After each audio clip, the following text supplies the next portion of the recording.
Hello and welcome दोस्तों, स्वागत है मेरी नई वीडियो में। तो दोस्तों आज मॉडल पेपर देखने वाले हैं क्लास 10 नॉन हिंदी का। तो दोस्तों चलिए क्वेश्चन नंबर 1 से शुरू करते हैं। 2026 का है नॉन हिंदी मॉडल पेपर। चलिए क्वेश्चन नंबर 1 से शुरू करते हैं। तो दोस्तों क्वेश्चन नंबर 1 में लिखा हुआ है, हिंदी भाषा किस लिपि में लिखी जाती है? ए गुरुमुखी, बी देवनागरी, सी फारसी, डी रोमन। तो इसका सही आंसर हो जाएगा बी देवनागरी। ठीक है, क्वेश्चन नंबर 2 की तरफ देखते हैं।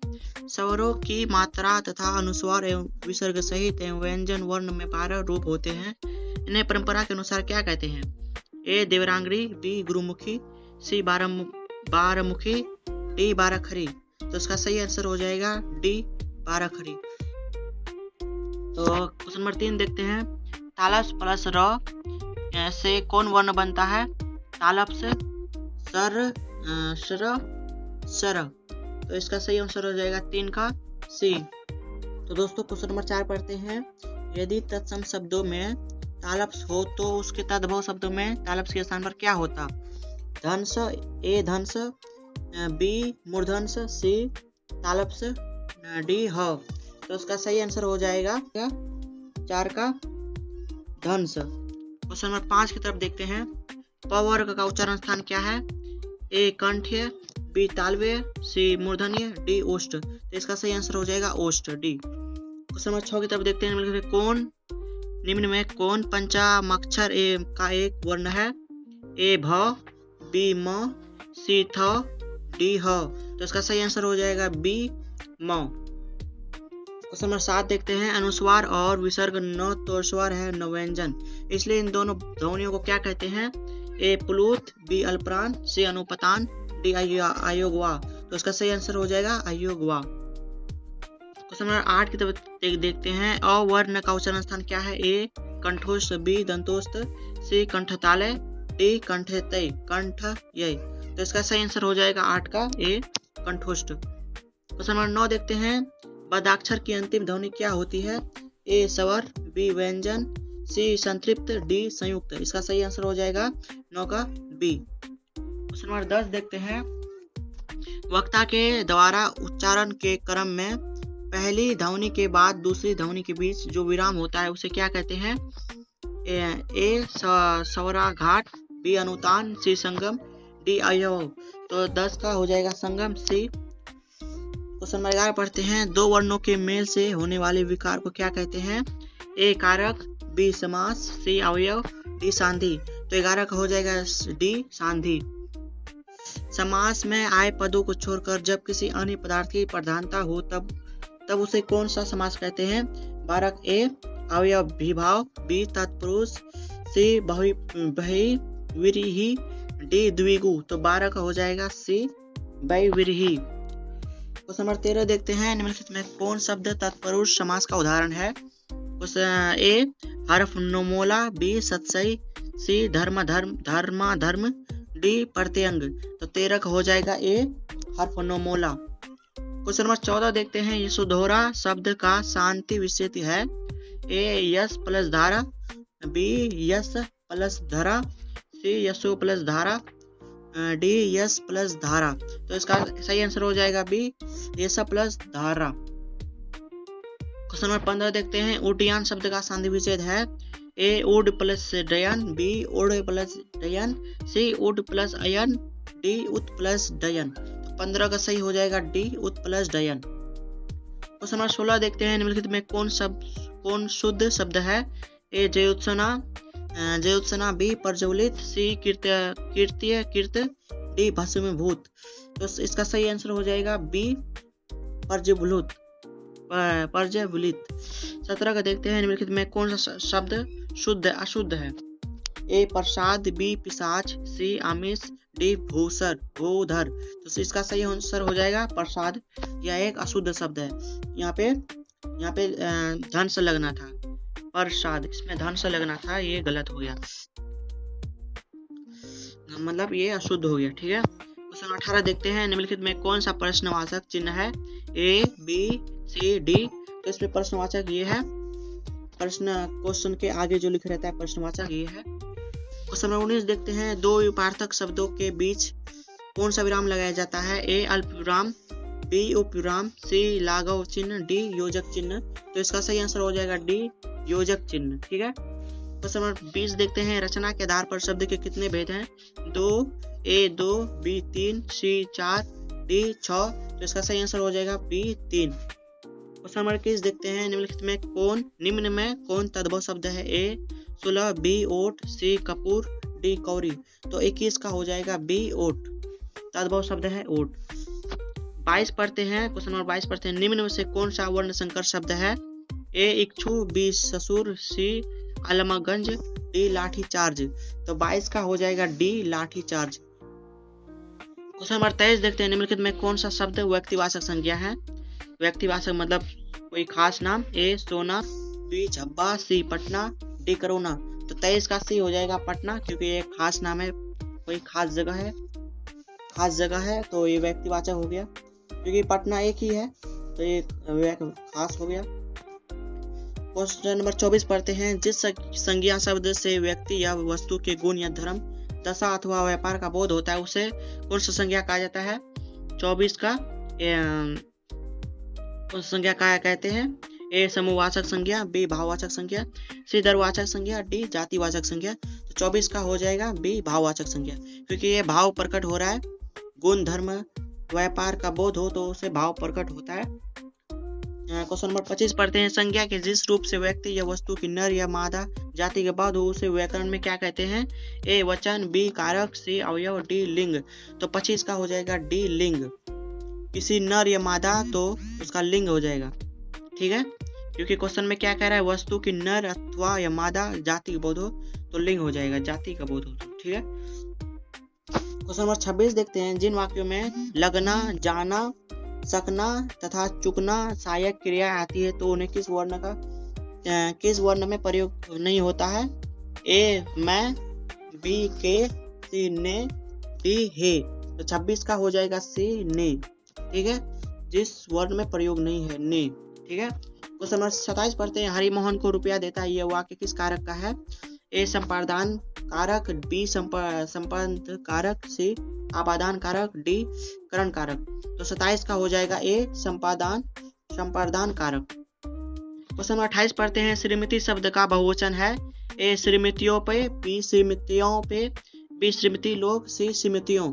तो 28 का हो जाएगा डी श्रीमतियों। क्वेश्चन नंबर 29 पढ़ते हैं। निम्नलिखित में कौन पुल्लिंग शब्द है? ए खिंचाव, बी चमक, सी खपत, डी वकालत। तो 29 का हो जाएगा ए खिंचाव।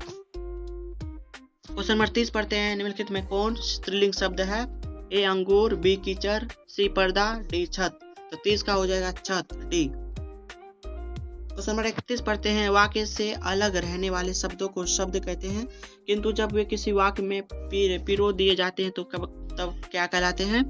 ए शब्द, बी मात्रा, सी पद, डी वर्तनी। तो 31 का हो जाएगा सी पद। ठीक है। 32 नंबर देखते हैं। पुरुषवाचक सर्वनाम के उत्तम पुरुष में कौन आता है? ए पाठक या श्रोता, बी लेखक या वक्ता, सी लेखक और श्रोता को छोड़ के अन्य लोग, डी इनमें सभी। तो 32 का हो जाएगा बी लेखक या वक्ता। क्वेश्चन नंबर 33 पढ़ते हैं। हिंदी में कुल कितने सर्वनाम है? 8, 11, 6, 10। तो 33 का हो जाएगा बी 11। हिंदी में 11 सर्वनाम है। ठीक है। क्वेश्चन नंबर 34 पढ़ते हैं। जो विशेषण विशेष और क्रिया के बीच आए उसे कहते हैं? 34 का ए सार्वनामिक विशेषण, बी परिणामक बोधक विशेषण, डी सी विशेषण, डी विशेष विशेषण। तो 34 का हो जाएगा डी विधेय विशेषण। क्वेश्चन नंबर 35 पढ़ते हैं। मोहन पढ़ने में बहुत तेज है, इस वाक्य में परिविशेषण है? ए मोहन, बी पढ़ने, सी बहुत, डी तेज। तो 35 का हो जाएगा सी बहुत। मोहन पढ़ने में बहुत तेज है, इस वाक्य में परिविशेषण है, मतलब बहुत। ठीक है। क्वेश्चन नंबर 36 पढ़ते हैं। व्युत्पत्ति अथवा शब्द निर्माण की दृष्टि से धातु कितने प्रकार की होती है? 2, 3, 4, 5। तो 36 का आंसर हो जाएगा ए 2 प्रकार के। ठीक है। क्वेश्चन नंबर 37 पढ़ते हैं। जो धातु संज्ञा या विशेषण से बनती है उसे क्या कहते हैं?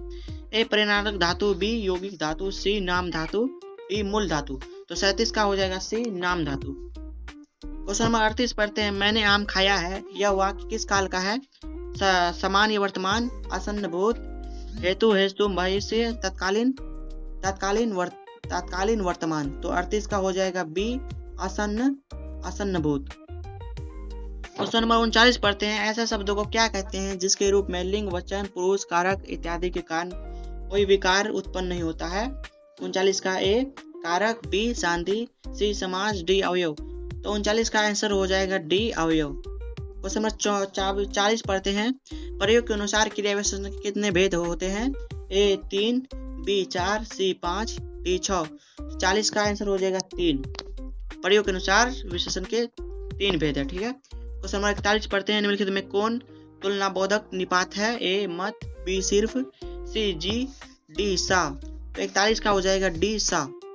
ठीक है। क्वेश्चन नंबर 42 पढ़ते हैं। ऐसे शब्द जो दो शब्दों के मेल से बनते हैं, जिनके खंड सार्थक होते हैं, समान या अर्थ के सूचक होते हैं, उन्हें क्या कहते हैं? ए रूढ़ शब्द, बी यौगिक शब्द, डी योग रूढ़ शब्द, सी योग रूढ़ शब्द, डी इनमें से कोई नहीं। तो 42 का आंसर सही हो जाएगा बी यौगिक शब्द। 43 क्वेश्चन नंबर 43 देखते हैं। आक्रमण शब्द में उपसर्ग है। ए आक, बी आक्र, सी आक्रम, डी आ। तो 43 का हो जाएगा डी आ। आकर उपसर्ग शुरू में जो आता है आ। ठीक है। क्वेश्चन नंबर 44 पढ़ते हैं। पूजापा शब्द में प्रत्यय है जो लास्ट में आता है। ए पा, बी जापा, सी आपा, डी हापा। तो 44 का सही हो जाएगा सी आपा। ठीक है। पूजा आपा, पूजा प्लस आपा, आपा। ठीक है।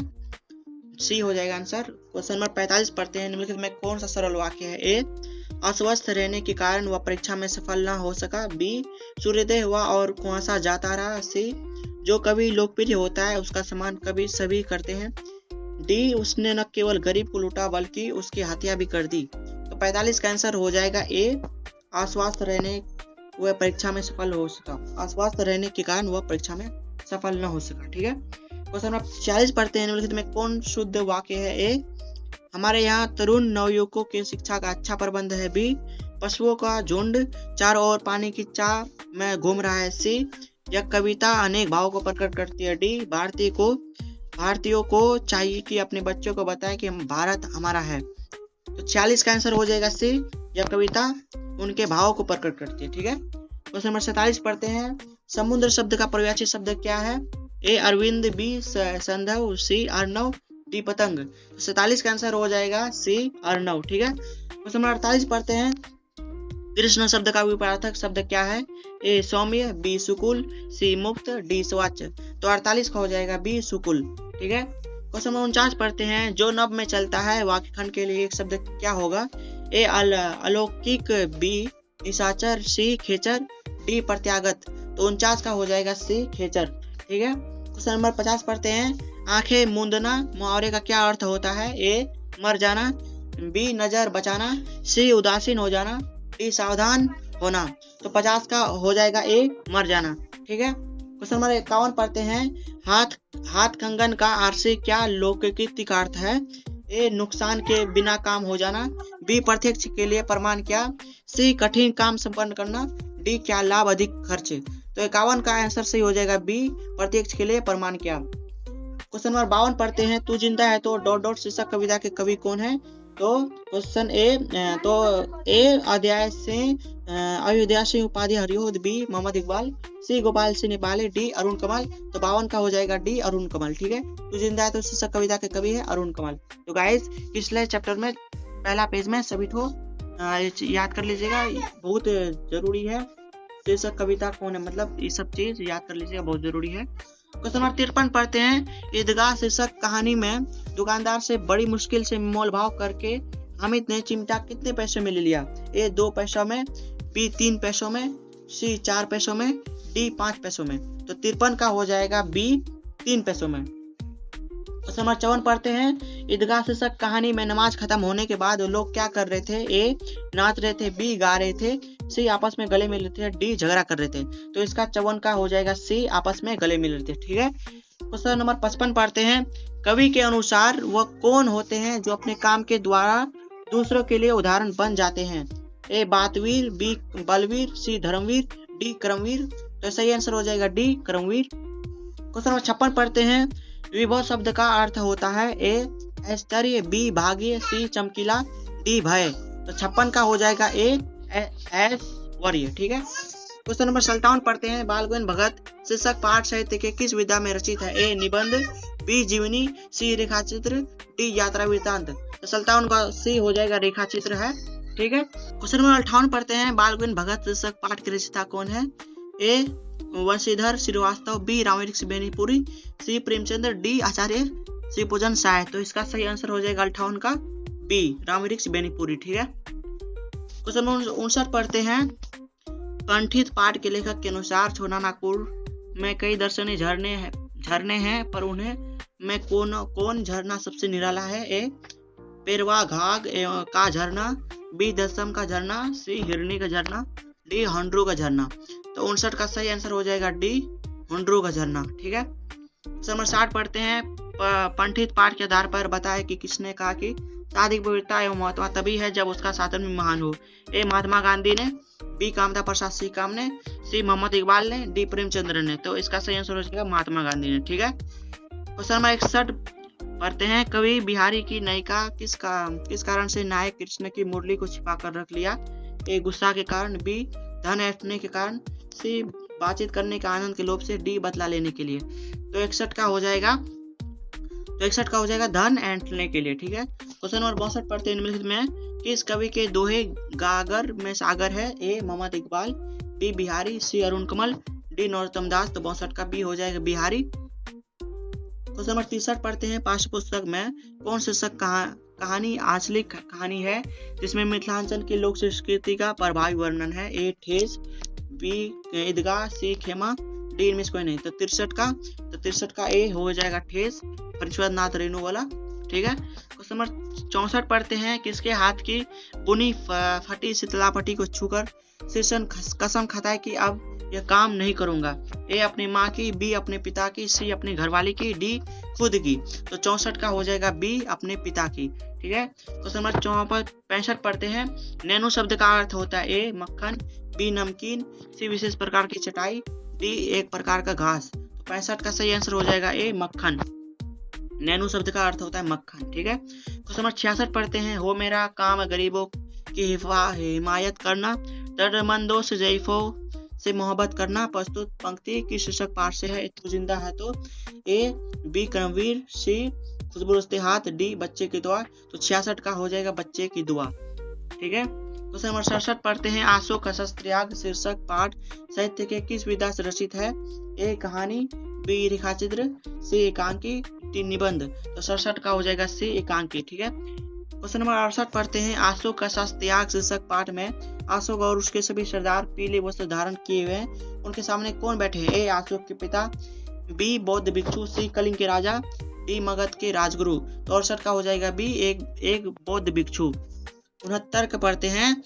ईर्ष्या तू न गई मेरे मन से शीर्षक पाठ में वकील साहब का कलेजा किनकी की वर्दी से जलता रहता? ए जज साहब के, बी डॉक्टर साहब के, सी मास्टर साहब के, डी बीमाजन के। तो 69 का सही आंसर हो जाएगा डी बीमाजन के देखकर उसका कलेजा जलता था। ठीक है। क्वेश्चन नंबर 70 पढ़ते हैं। ईर्ष्या तू न गए मन से शीर्षक पाठ के अनुसार किसके कूचे से निकलते समय जोरों का एक ठकाया लगाया और कहा कि यार ये तो बाजार की मक्खियां हैं जो आकर हमारी तरफ चारों भिंड बना करती है?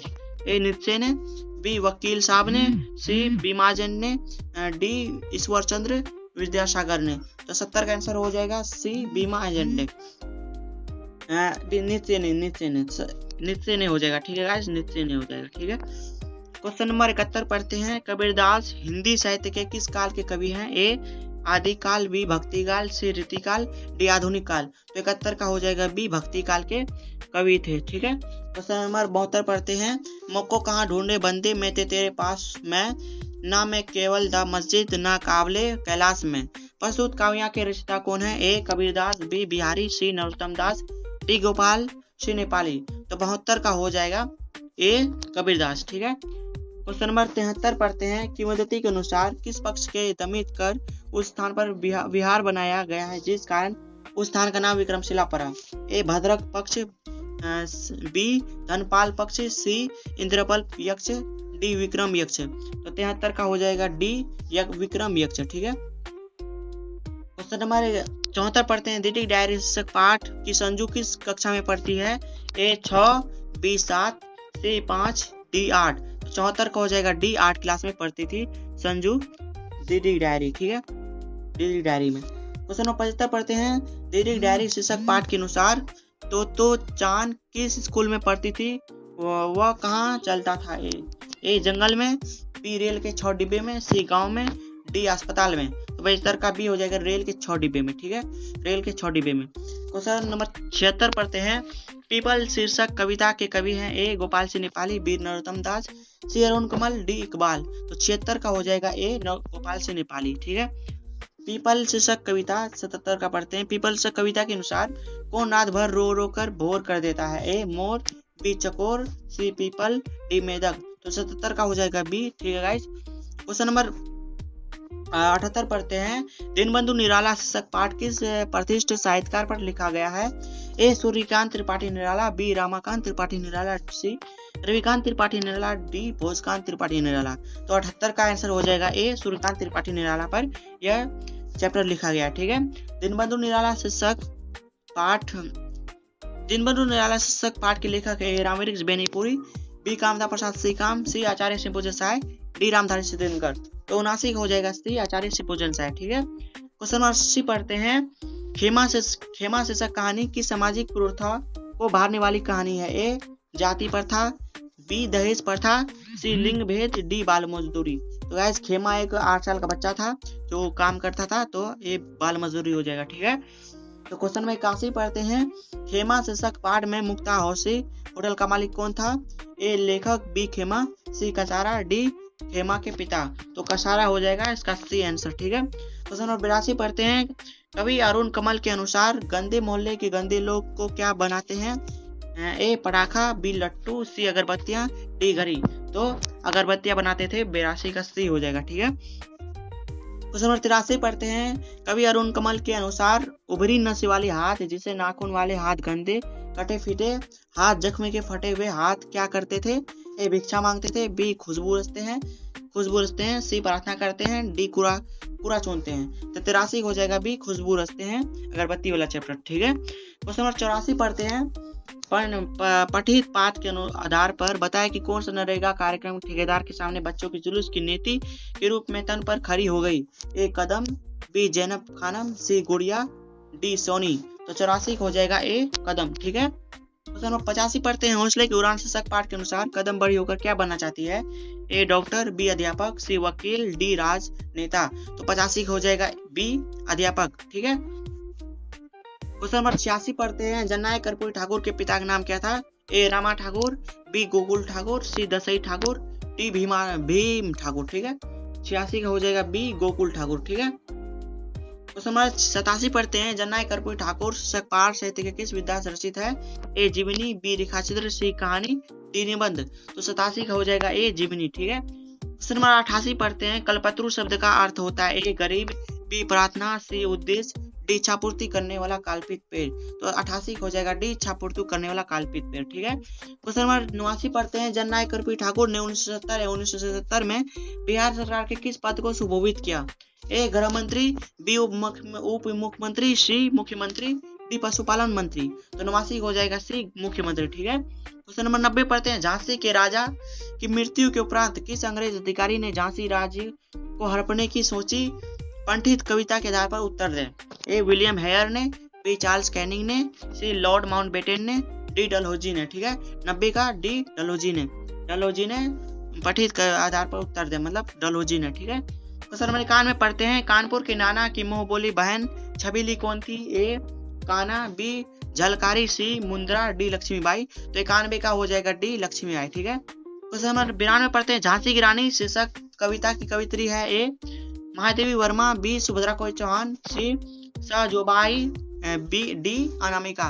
तो इसका सही आंसर हो जाएगा बी सुभद्रा कोई चौहान। ठीक है, क्वेश्चन नंबर 93 पढ़ते हैं। चिकित्सा के चक्कर शीर्षक पाठ के लेखक कौन है? ए बेड बनारसी, बी प्रेमचंद्र, सी रामवृक्ष बेनीपुरी, डी वसीधर श्रीवास्तव। तो 93 का हो जाएगा ए बेड बनारसी चिकित्सा के चक्कर का लेखक है। ठीक है, ए बेड बनारसी। ठीक है, ठीक लगा दिए। क्वेश्चन नंबर 94 चिकित्सा के चक्कर शीर्षक पाठ के अनुसार डॉक्टर चुआना चटर्जी कहाँ कहाँ से? FRCS थे।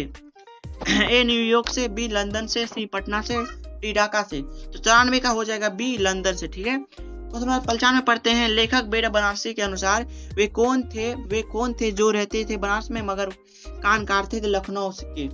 तो ए सरकारी अस्पताल के डॉक्टर साहब, बी राय कृष्णदास, सी चुआनाथ कगरजी, डी हकीम साहब। तो 96 का हो जाएगा बी राय कृष्णदास। सल्तान 96 पढ़ते हैं, प्रादुर्भाव शब्द का अर्थ होता है ए सावधानी, बी प्रकट होना, सी तरोताजा, डी समाचार।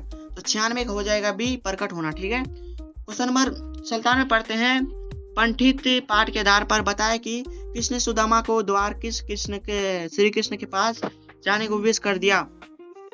ए सुदामा के पिता ने, बी सुदामा के पत्नी ने, सी सुदामा के भाइयों ने, डी सुदामा के मित्रों ने। तो 97 का हो जाएगा बी सुदामा के पत्नी ने। 98 पढ़ते हैं, क्वेश्चन नंबर, सुदामा चीज शीर्षक की काव्य भाषा ए ब्रज भाषा, बी खड़ी बोली, सी अवधी, डी मैथिली। तो 98 का हो जाएगा ए ब्रज भाषा। ठीक है, क्वेश्चन नंबर 99 पढ़ते हैं, सुदामा चरित शीर्षक कविता के कवि कौन है? ए हरियोध, बी बिहारी, सी नौतम दास, डी कबीरदास। तो 99 का हो जाएगा बी बिहारी। ठीक है, क्वेश्चन नंबर 100 पढ़ते हैं, रावण के हिरण के बच्चे को शीर्षक कविता के अनुवादक कौन है? ए अयोध्या सिंह हरियोध, अयोध्या सिंह उपाध्याय हरियोध, बी शंकर सुलेंद्र, सी गोपाल सिंह नेपाली, डी राजेंद्र प्रसाद मिश्र। तो इसका 100 का हो जाएगा राजेंद्र प्रसाद मिश्र। तो दोस्तों ये जो पीडीएफ अभी पढ़े हैं, ये पीडीएफ को हम डिस्क्रिप्शन में दे दूंगा लिंक, वहां से आप ये पीडीएफ को देख सकते हैं और याद कर सकते हैं। ठीक है, तो मैं डिस्क्रिप्शन में या कमेंट बॉक्स में दोनों जगह में कहीं पे दे दूंगा, तो वहां से आप याद कर सकते हैं। ठीक है, तो उम्मीद करता हूँ वीडियो अच्छी लगेगी। दोस्तों अगर वीडियो अच्छी लगी तो वीडियो को लाइक कीजिए, चैनल पर नए तो चैनल को सब्सक्राइब कीजिए। मिलते हैं नेक्स्ट वीडियो में, जब तक के लिए जय हिंद।